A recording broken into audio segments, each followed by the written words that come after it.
Le pays des mathématiques est un endroit exotique et déroutant. On y parle une langue bizarre, pleine d'homéomorphismes, de variétés différentielles, de nombres transfinis. Mais on y rencontre aussi des paysages épiques, des idées vertigineuses et même parfois des choses utiles. Alors, en route pour une visite express au pays des maths. Il vous suffit d'un guide, c'est moi, et d'un cerveau en état de marche, ça c'est vous. On ne va pas vraiment faire de maths, juste jeter un œil au paysage.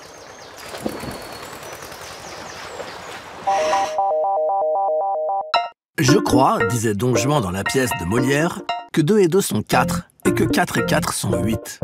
Mais le croire, est-ce suffisant? Si Don Juan était mathématicien, il voudrait plutôt le prouver.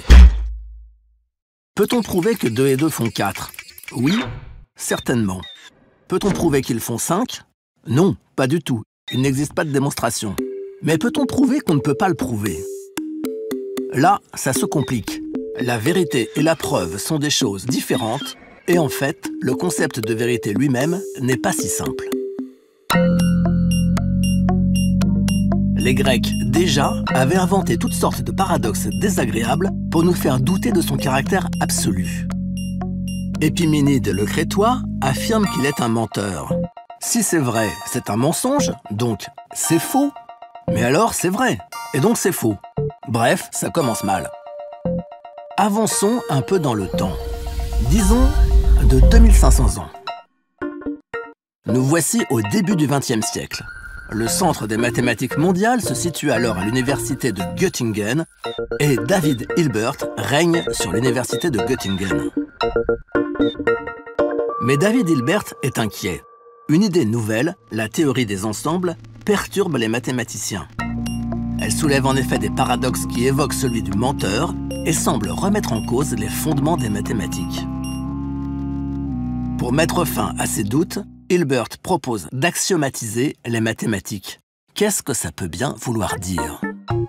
Un axiome, c'est une chose qu'on considère comme évidente, qu'il n'est pas nécessaire de prouver. Par exemple, par 2 points passent une droite et une seule, etc., etc. Les axiomes sont les ingrédients de base de la cuisine mathématique. À partir d'eux, on applique des recettes que les mathématiciens préfèrent appeler des règles d'inférence pour étendre progressivement le domaine de la certitude à des choses moins évidentes qu'on appelle des théorèmes. Celui de Thalès, celui de Pythagore ou celui de Gödel. Celui-là, on va y revenir un peu plus tard. Pour Hilbert, il faut se débarrasser de l'intuition au profit des axiomes. Au lieu d'utiliser notre connaissance intuitive de ce que sont les points et les droites, il faut employer mécaniquement les axiomes assortis de règles d'inférence explicites. Pour lui, on devrait pouvoir remplacer les mots point, droite, plan par d'autres termes arbitraires comme table, chaise et verre de bière. Pour éviter de recourir à l'intuition, il faut se débarrasser aussi de l'imprécision du langage naturel. Et c'est seulement autour de 1900 que les mathématiques effectuent la transition vers un langage symbolique. Au lieu d'écrire « est premier un nombre qu'on ne peut diviser que par lui-même et par 1 », ils vont utiliser cette formule qui affirme la même chose en évitant toute ambiguïté. Grâce à la méthode axiomatique et à la formalisation du langage mathématique, Hilbert espère venir à bout des paradoxes et chasser les menaces qui planent sur l'édifice des mathématiques. Jetons un coup d'œil rapide dans son cerveau. On y trouve toutes sortes de préoccupations ordinaires. Le nouveau chapeau qu'il vient d'acheter, les maths qui donnent soif, etc. Mais on y trouve aussi une boîte particulière où figurent tous les énoncés mathématiques possibles. À partir des axiomes, on peut démontrer certains énoncés et en réfuter d'autres. Hilbert voudrait prouver que les mathématiques, et l'arithmétique en particulier, sont cohérentes. C'est-à-dire qu'il n'existe rien qu'elle pourrait à la fois démontrer et réfuter. Mais Hilbert a aussi un deuxième espoir. Pour le comprendre, il va falloir revenir à cette notion délicate, la vérité. À condition de spécifier de quoi on parle et quel langage on utilise, un énoncé mathématique est soit vrai, soit faux, jamais entre les deux. Dans le cerveau de Hilbert, la boîte des énoncés mathématiques est donc séparée en deux par une cloison étanche qui sépare le vrai du faux. Si on a bien choisi des axiomes, les théorèmes peuvent remplir entièrement la boîte du vrai. Il y a bien sûr des choses qu'on ne sait pas encore, des théorèmes qu'on n'a pas encore démontrés, mais l'espoir secret de Hilbert et des mathématiciens de sa génération, c'est que les mathématiques, en plus d'être cohérentes, soient complètes.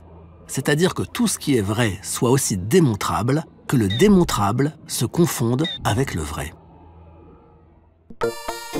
Vers la fin de sa carrière, le 8 septembre 1930, David Hilbert donne à Königsberg une conférence radiodiffusée où il réaffirme sa foi inébranlable. Pour la science, il n'existe rien qui ne pourra être connu. Notre slogan doit être « Nous devons savoir et nous saurons ». Ce qu'il ne sait pas encore, c'est que la veille de sa conférence dans la même ville de Königsberg, un jeune logicien a présenté un résultat qui balaye ses certitudes. Il a 24 ans, il vit à Vienne et il s'appelle Kurt Gödel. En ce qui concerne l'arithmétique, affirme Gödel, le démontrable ne pourra jamais occuper tout le champ du vrai. Alors, l'affirmer, c'est bien, mais comment peut-on prouver une chose aussi extravagante?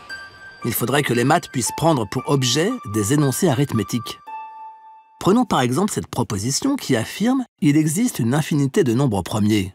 Ça parle de nombres, c'est donc bien un énoncé arithmétique qu'on peut démontrer avec les outils de l'arithmétique. Mais la phrase qui dit « on peut démontrer qu'il existe une infinité de nombres premiers » n'appartient plus à l'arithmétique. C'est ce qu'on pourrait appeler de la méta-arithmétique, quelque chose que permet le langage naturel, mais comment l'arithmétique pourrait-elle prendre pour objet ses propres énoncés? C'est ici qu'intervient la première invention de Gödel, un système de codage qui transforme en nombres les énoncés arithmétiques. On prend tous les symboles mathématiques dont on a besoin et on leur associe à chacun un chiffre. Les énoncés et les démonstrations arithmétiques vont donc être codés par des suites de chiffres.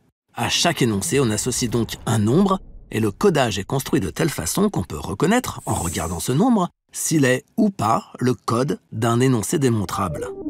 Ce que permet cette opération étrange, c'est d'utiliser l'arithmétique pour parler de ses propres énoncés. L'étape suivante est de construire une proposition très particulière, appelons-la G, qui utilise cette possibilité pour affirmer « il n'existe pas de preuve de G ». On glisse ainsi une variante du paradoxe du menteur au sein de l'arithmétique. Si G est fausse, alors on peut la démontrer, et c'est incohérent. Si G est vraie, alors elle ne peut pas être démontrée. Voilà donc les mathématiciens, et nous avec eux, confrontés à un choix douloureux. Soit l'arithmétique peut démontrer des choses fausses, elle est donc incohérente, mais ça, personne n'y croit. Soit il existe des choses vraies qu'elle ne peut pas démontrer. Elle est alors incomplète. La bulle du démontrable ne pourra jamais occuper tout l'espace des propositions vraies. C'est le premier résultat limitant de l'histoire des mathématiques, et pour les mathématiciens de 1930, c'est une surprise énorme. Et c'est d'autant plus dérangeant que lorsque Gödel publie ses résultats en 1931, il y ajoute un second théorème. Parmi les énoncés indémontrables de l'arithmétique figure la cohérence de l'arithmétique, c'est-à-dire l'objet même du programme de Hilbert. L'arithmétique est cohérente, mais on ne pourra jamais le démontrer avec les seuls moyens de l'arithmétique. Alors si à ce stade votre cerveau approche du court-circuit, sachez que les mathématiciens des années 30 ont eu également quelques difficultés. Mais l'existence de propositions indécidables est aujourd'hui bien établie, notamment en théorie des ensembles où plusieurs questions importantes et naturelles sont indécidables. Pour ajouter un épilogue, il faut attendre 20 ou 30 ans. Gödel a fui l'Autriche nazie en 1939, il a émigré aux États-Unis où Albert Einstein est devenu l'un de ses seuls amis. Progressivement, ses préoccupations ont basculé des mathématiques à la philosophie. Il a développé un mysticisme qu'il mélange de façon très personnelle avec la logique mathématique, allant jusqu'à imaginer une preuve logique de l'existence de Dieu en 5 axiomes et 4 théorèmes. Voilà un résultat qui aurait certainement embarrassé Don Juan, lui qui pensait remplacer la religion par les mathématiques. Entre ce qui est vrai, ce que je peux démontrer, ce que je crois que je peux démontrer sans trop oser y croire, la vérité est une chose trop sérieuse pour la confier entièrement aux théories mathématiques.